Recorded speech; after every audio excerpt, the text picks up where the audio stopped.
Pemirsa, kakak beradik di Kelurahan Manis Renggo di Kota Kediri, Jawa Timur ditemukan tewas mengenaskan di dalam rumahnya sendiri. Dua korban bersaudara tersebut diduga dibunuh oleh ibu kandungnya. Korban merupakan seorang siswa kelas 2 Madrasah Sanawiyah dan adiknya duduk di kelas 1 sekolah dasar. Petugas Polres Kediri melakukan olah TKP, diduga ibu kandung keduanya ini membunuh dengan parang. Polisi memeriksa sejumlah saksi dan juga meminta keterangan dari orang tua kedua korban. Baik, untuk mengetahui informasi ini secara lengkap, kita akan bergabung bersama Ibtu Fatur Rozikin, Kasat Reskrim Polres Kediri Kota. Selamat pagi, Assalamualaikum Pak Kasat. Waalaikumsalam, selamat pagi Mbak. Ya, Pak Kasat, sebenarnya apa yang mendasari dari pelaku ini tega melakukan aksi tersebut, Pak? Baik Mbak, bisa kami jelaskan bahwa untuk sementara dari Satreskrim Polres Kediri Kota sedang melakukan penyelidikan terkait dengan kejadian tersebut dan sampai saat ini masih dalam proses karena sampai hari ini juga sampai pagi ini dari pelaku masih belum bisa kita minta keterangan.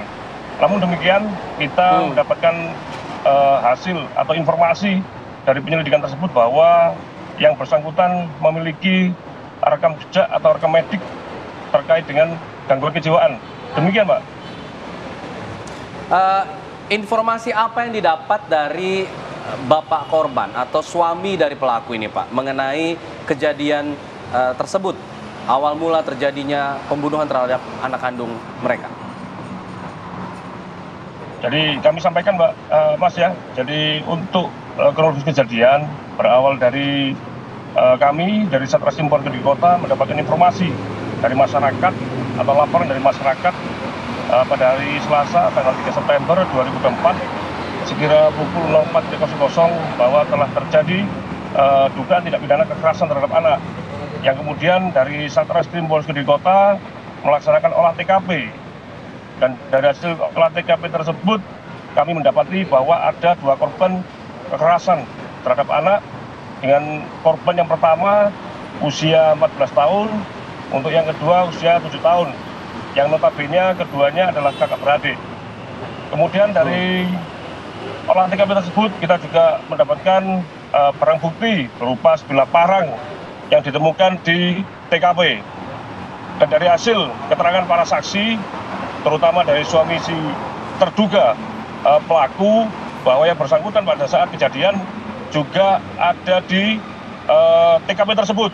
Namun demikian yang bersangkutan baru mengetahui setelah pelaku atau terduga pelaku melakukan perbuatannya pada saat terduga pelaku tersebut memegang parang yang sudah berlumuran darah yang diduga digunakannya untuk melakukan kekerasan terhadap kedua korban tersebut. Demikian, Mas. Pak Kasat, parang itu didapatkan pelaku dari mana, Pak? Parang itu adalah milik pribadi, jadi digunakan untuk pekerjaan sehari-hari yang ada di rumah tersebut.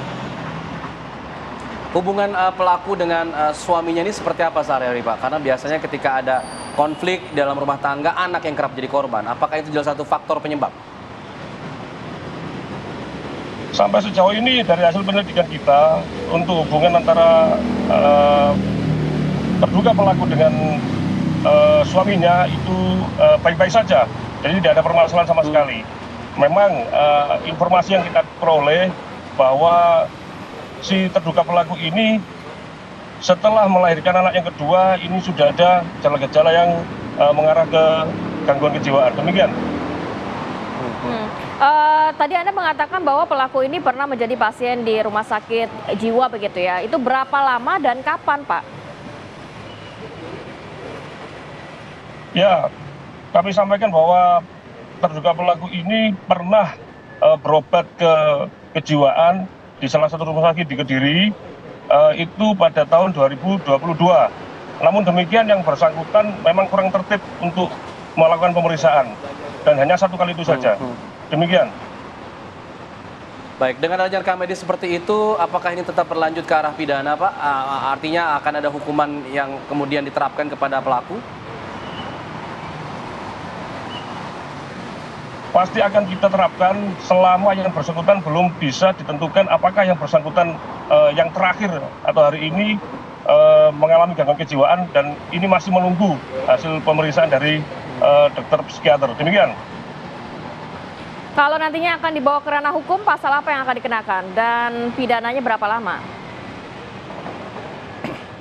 Ya, jadi kalau memang nanti ternyata dinyatakan bahwa yang bersangkutan tidak mengalami gangguan kejiwaan, kita akan terapkan pasal KDRT dengan ancaman hukuman 15 tahun penjara ditambah sepertiga. Demikian, Pak. Baik.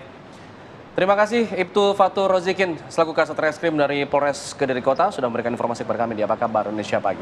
Selamat pagi, Pak. Baik. Pemirsa bisa jeda, nanti kita akan membahas mengenai provinsi tempat saya tinggal, Provinsi Jawa Barat. Ini provinsi dengan jumlah penduduk dan pemilih paling besar di tanah air. Dan pada pilkada kali ini, katanya pilkadanya ngeri-ngeri sedap, berarti. Iya, pasalnya pasca pindahnya RK ini untuk berlaga di Jakarta, ini sontak memang tidak ada tokoh yang memiliki elektabilitas sebesar RK. Sebesar RK. Oke. Nah, nanti akan seperti apa kita akan bahas selengkapnya saat lagi, tetap bersama kami di Apa Kabar Indonesia Pagi.